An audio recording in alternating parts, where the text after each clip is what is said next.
یہ ایک ہی سوال ہے، 3 سوال ہیں بیسیکلی. نبی صلی اللہ علیہ وسلم کے ایک تو وضاحت فرمائیں، نبی صلی اللہ علیہ وسلم کے دور میں ختنے کیسے ہوتے تھے؟ دوسرا، عورتیں ختنے کروا سکتی ہیں؟ تیسرا، جو کنورٹ ہوتے ہیں جو اسلام، اب وہ ایک کسی بھی ایج میں ہو سکتے ہیں اور زیادہ تر بالغی ہیں، تو کیا ان کے بھی ختنے کروانے چاہیے؟ ہاں جی، صحیح بخاری میں آتا ہے کہ ابراہیم علیہ السلام نے 87 سال کی عمر میں اپنا ختنہ خود کیا تھا، اور تیشے کے ساتھ. ٹھیک ہے نا جی، یعنی لکڑی کاٹنے والا جو ہوتا ہے نا اس کا، یعنی وہ بلیڈ. نبی علیہ السلام کے بارے میں بخاری میں آتا ہے نا کہ آپ کے ایک صحابی تھے وہ جن کو قید کر دیا گیا تھا، تو انہوں نے اس طرح مانگا تھا اپنے غیر ضروری بال صاف کرنے کے لیے. تو یہ اس طرح استعمال ہوتا تھا اس وقت، ختنوں کے لیے بھی، بال ریموو کرنے کے لیے بھی. آج بھی آپ مطلب بال ریموو کرنے کے لیے کریم بھی استعمال کر سکتے ہیں، اور اس کے علاوہ آپ بلیڈ بھی استعمال کر سکتے ہیں، ریزر بھی، کوئی بھی چیز استعمال کر لیں. مسئلہ تو بال ریموو کرنا ہے. صحیح مسلم میں ہے کہ 10 چیزیں فطرت میں سے ہیں، ان میں سے ختنہ کرانا بھی ہے، داڑھی بڑھانا، بغلوں اور ناف کے بال ختم کرنا، یہ سارے موجود ہیں. تو یعنی مسلمانوں کی تو نشانی، بلکہ تمام آسمانی مذاہب میں ختنے ہیں. کرسچن بھی کرواتے ہیں اور یہودی بھی کرواتے ہیں، مسلمان بھی کرواتے ہیں. اور کوئی غیر مسلم مسلمان ہوا ہے تو اب یہ نہیں ہے کہ مسلمان ہونے کے لیے ختنے ضروری ہیں. یہ لوگوں میں ویسے، وہ ہمارے تو پنجاب میں کہتے ہیں مسلمان ہی بیٹھا ہے. جی جی جی، مسلمان ہونے کے لیے ختنے ہونا ضروری نہیں ہے، مسلمان ہونے کے لیے مسلمان ہونا ضروری ہے. ٹھیک ہے، تو ختنے تو ایک سنت ہے، وہ ہونی چاہیے. یعنی وہ میڈیکلی بھی ایک بہتر چیز ہے، فطرت میں داخل ہے. جس حدیث میں ختنوں کا حکم ہے اسی حدیث میں داڑھی رکھنے کا بھی حکم ہے. 10 چیزیں فطرت میں سے ہیں: داڑھی بڑھانا، مونچھیں پس کرنا، ناخن کاٹنا اور ختنے کروانا. ختنوں میں سارا زور ہے، داڑھی تو ماں نہیں رکھنے دینی، کہندی ہے میں دودھ نہیں بخشاں گی. جی جی، اے فقی دیکھی ہے نا، آئی فقی آئی جاندی ہے جو کہتا ہے نا ختنوں کے بغیر، اس کو پھر داڑھی کے بغیر بھی مسلمان نہیں ہو تم. اسی حدیث میں ہے، صحیح مسلم حدیث ہیں، 10 چیزیں فطرت میں سے ہیں. اور سورہ نساء کی آیت نمبر 119 ہے، وَلَآمُرَنَّهُمْ فَلَا يُغَيِّرُنَّ خَلْقَ اللَّهِ. شیطان نے کہا تھا میں انسانیت کو ابھاروں گا، اے اللہ تیری بنائی ہوئی تخلیق کو بگاڑیں گے.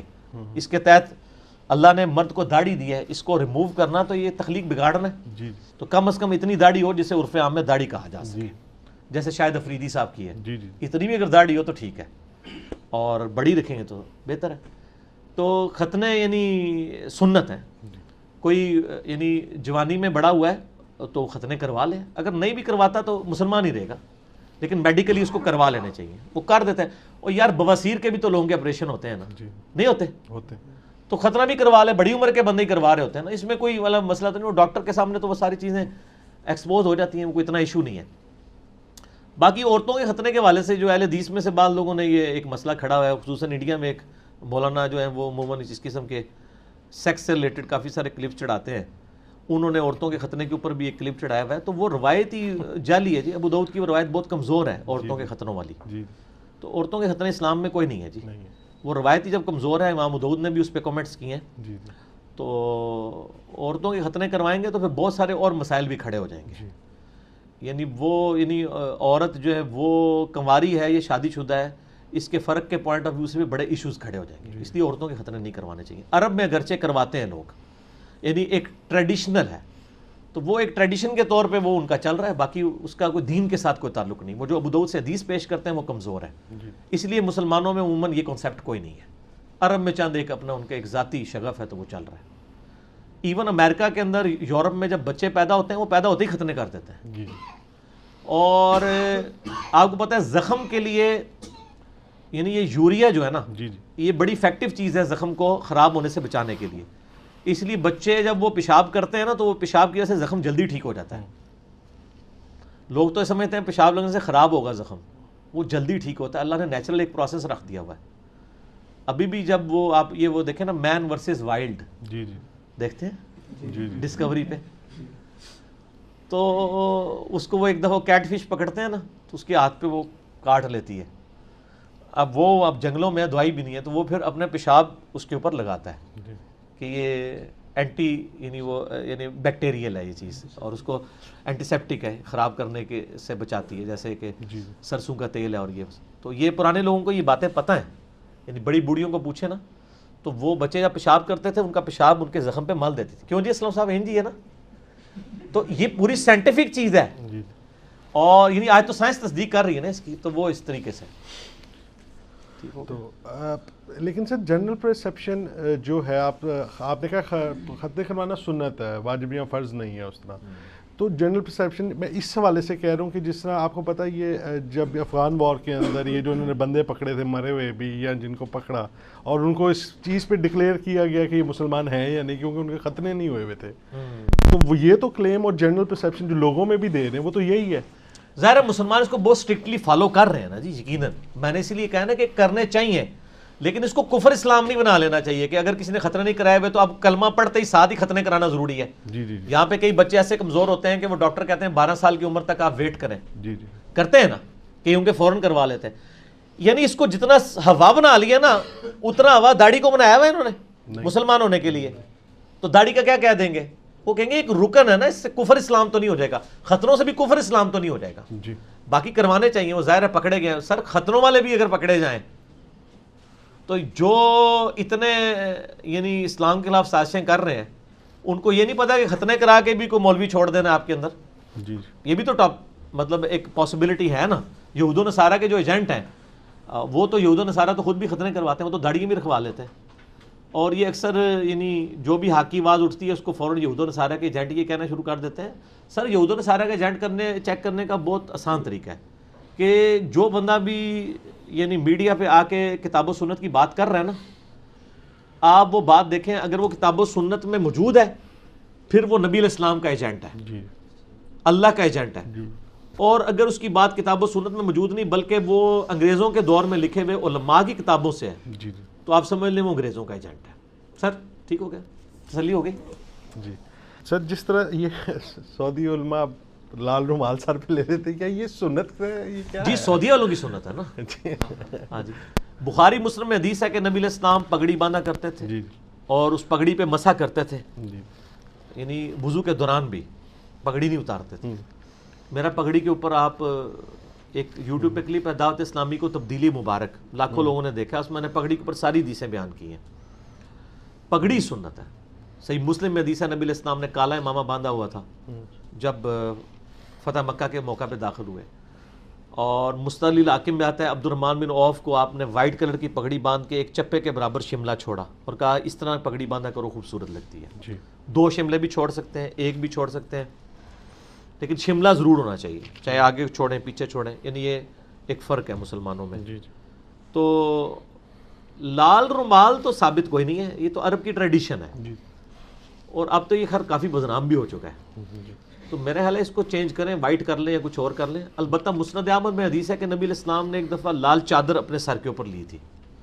اس طرح مسلم شریف میں ابو داؤد میں ملتا ہے آپ نے سرخ دھاڑی دار کرتا بھی پہنا. بخاری میں آتا ہے آپ نے کالا بھی پہنا ہے، جو میں نے اور آپ نے بھی پہنا ہوا ہے آج، تیالسی کلر کا. وہ کہتے ہیں جی کالا نہیں لکھا، تیالسی لکھا ہے. کسروانی تیالسی، کسروانی تیالسی کالا ہی ہوا کرتا تھا. جس طرح آج اگر کوئی کہ سندھی اجرک تو کسی کے ذہن میں یہ نہیں آئے گا کہ یلو کلر کی ہوتی ہے اور ریڈ ہی ہوتی ہے. اس طرح کسروانی پرشین امپائر کا جو تیالسی کرتا ہے وہ بلیک کلر کا ہوا کرتا تھا. صحیح بخاری میں موجود ہے. بلیک کرتا بھی پہنا آپ نے. کالی کملی تو آپ نے مسلم شریف میں سنی ہے، جو پانچ تن پاک والی حدیث ہے، حدیث قصہ سیدہ فاطمہ، مولا علی، مولا حسن حسین علیہ السلام کو آپ نے چادر کے نیچے لیا، اس میں بھی کالی چادر ہے. تو یہ ساری چیزیں یعنی موجود ہیں. ریڈ چادر بھی ایک آدھ روایت مسند احمد میں ملتی ہے، لیکن یہ رومال شمال والا نہیں ہے. لیکن ہم اس کو جائز سمجھتے ہیں، ہم تو نہیں کہتے، ہم کہتے ہیں گرین لیں جو مرضی لیں. لیکن یہ رومال اتنا بدنام ہوا ہے کہ اب یہ رومال پہن کے اگر کوئی کتاب و سنت کی بات کرتا ہے نا، اس کو پذیرائی کو نہیں ملتی. ہم جب یہ بات کر رہے ہیں نا اس پگڑی کے ساتھ، تو پذیرائی اس لیے ملے گی کہ یہ سنت ہے. تبلیغ جماعت والے بھی وائٹ یا بلیک پگڑی باندھ رہے ہیں، دعوت اسلامی والے بھی اب باندھ رہے ہیں. اہل حدیث میں بھی زبیل زئی صاحب اور ان کے پرانے بزرگ بھی وائٹ اور بلیک پگڑیاں باندھا کرتے تھے.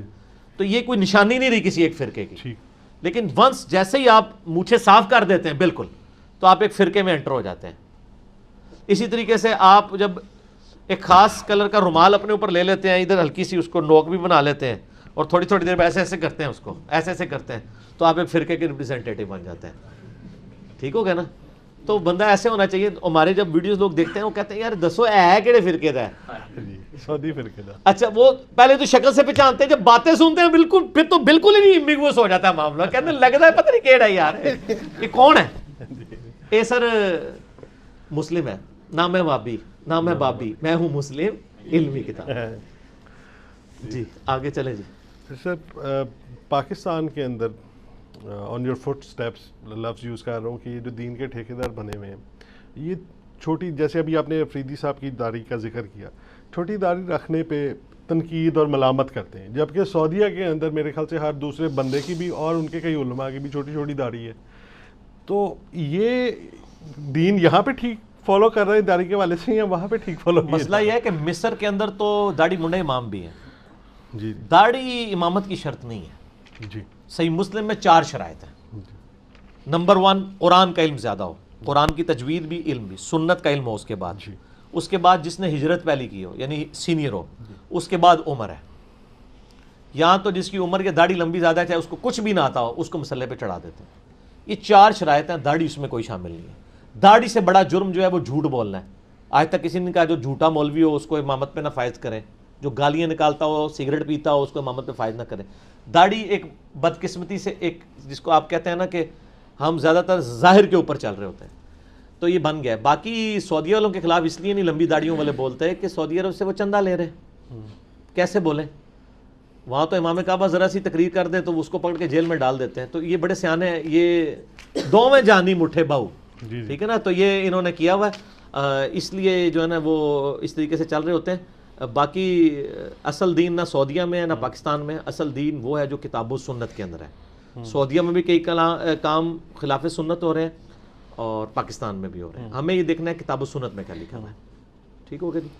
ٹھیک ہے, میرا خیال آپ ختم کرتے ہیں کیونکہ وہ ریکارڈنگ کا ٹائم بھی ختم ہونے والا ہے. باقی سوالات انشاءاللہ اگلی دفعہ کر لیں گے. ٹھیک ہو گیا جی؟ اللہ تعالیٰ سے دعا ہے جو حق بات ہے وہ میں نے کی ہو, اللہ تعالیٰ ہمارے دلوں میں راسخ فرما دے. اگر جذبات میں میرے منہ سے کوئی غلط بات نکل گئی ہو تو اللہ تعالیٰ ہمارے دلوں سے محو کر کے اسے معاف بھی کر دے. ہمیں کتاب و سنت کی تعلیمات پر عمل کر کے دوسرے بھائیوں تک پہنچانے کی توفیق عطا فرمائے. سبحانک اللہم و بحمدک اشہد ان لا الہ الا انت استغفرک و اتوب الیک وما علینا الا البلاغ المبین. جزاکم اللہ خیرا.